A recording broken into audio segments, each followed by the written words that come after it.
দুপুরবেলা সবাই একসাথে বসে মাখা খেতে কার না ভালো লাগে তাই বলেন? আমার তো খুব ভালো লাগে। আর এই মাখা জিনিসটা কেন জানি একা একা খেতে ভালো লাগে না। তো এখানে কিছু কদবেল, একটা পেয়ারা আর কিছু তেঁতুল নিয়েছিলাম। ভুল করে কিছু কদবেল বলে ফেললাম। এখানে 2টা কদবেল ছিল। তো প্রথমে আমি কদবেলগুলো ছিঁচে নিতে চাচ্ছিলাম। তো পরে আমার ননদ আমাকে বলল যে আমরা ছোটবেলায় কাঁচা কদবেল কুড়ানি দিয়ে কুড়ায় তারপরে খেতাম। তো আমি ওর বুদ্ধি শুনে ভালোই হয়েছে, কারণ ওভাবে আমার আরো সহজ হয়েছে কাজটা। তারপরে কাঁচা তেঁতুলগুলো ভালো করে ধুয়ে আমি শিলে থেতো করে নিচ্ছি প্রথমে, কারণ এই কাঁচা তেঁতুলগুলোর বীজি শক্ত হয়ে গেলে তখন বাটতে খুব কষ্ট হয়।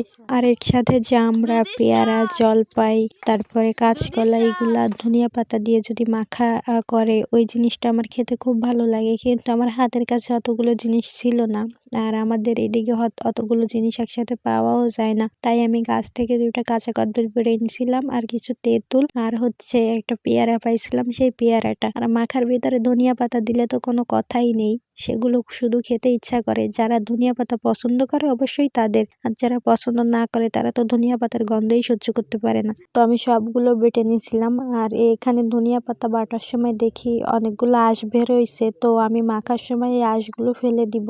সত্যি কথা বলতে অল্প কিছু জিনিস দিয়ে মাখালেও মাখাটা খেতে অনেক মজা হয়েছিল।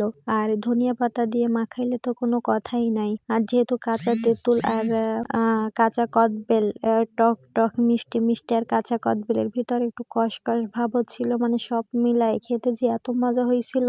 আমি তো এই মাখাটা পরপর 2 দিন করে খাইছি। প্রথমবার করে খাওয়ার পরের দিন আবার একই মাখা আবার করে খাইছি, মানে এত মজা হয়েছিল মাখাটা। সবকিছু বাটাবাটি করে এনে এখানে আমি কিছু চিনি দিয়ে নিচ্ছি, মানে টক মিষ্টি যেন সবকিছুর ব্যালেন্স ঠিক থাকে সেই জন্য। আর এখানে আমি লবণ দিব, লবণ আর চিনি দিয়ে মাখায় নিব। খুব ভালো করে মাখাতে হবে। ছোটবেলায় দাদির মুখে শুনতাম যে মাখা জিনিসটা নাকি যত বেশি মাখানো হয় তত বেশি নাকি মজা লাগে। তাই আমি খুব বেশি করে মাখাবো যাতে খেতে বেশি মজা লাগে। মাখা শেষ করতে না করতে আমার ছেলে তো গামলাটা নিয়েই বসে গেছে। ও তো গামলা ধরেই খাওয়া শুরু করছে। ওদিকে তো অনেক লোকজন অপেক্ষা করতেছে কখন মাখাটা শেষ হবে আর মাখা খাবে। সবাই কলা পাতা নিয়ে এসে হাজির হয়েছে। সবাইকে বলছি কলা পাতা নিয়ে আসতে, তো সবাই কলা পাতা কেটে নিয়ে আসছে। এখন কলা পাতা একটু একটু করে মাখা দিয়ে দিচ্ছিলাম। যদিও ঝালের পরিমাণটা খুব কমই দিছিলাম, কিন্তু বাচ্চাদের কাছে নাকি অনেক বেশি ঝাল হয়েছে, মানে ওরা খাবে এই জন্য আমি ঝালটা অনেক কমই দিছি, কিন্তু তারপরে নাকি ওদের কাছে বেশি হয়েছে। আমার কাছে শুধু এই একটা জিনিসই খারাপ লাগছে, ওদের জন্য মাখাইছি সেই ওরাই বললো যে ঝাল হয়েছে। তো যাই হোক, আপনাদের যদি আমার ভিডিও ভালো লাগে তাহলে আমার পেজে ফলো দিয়ে আমার পাশে থাকবেন। আল্লাহ হাফেজ।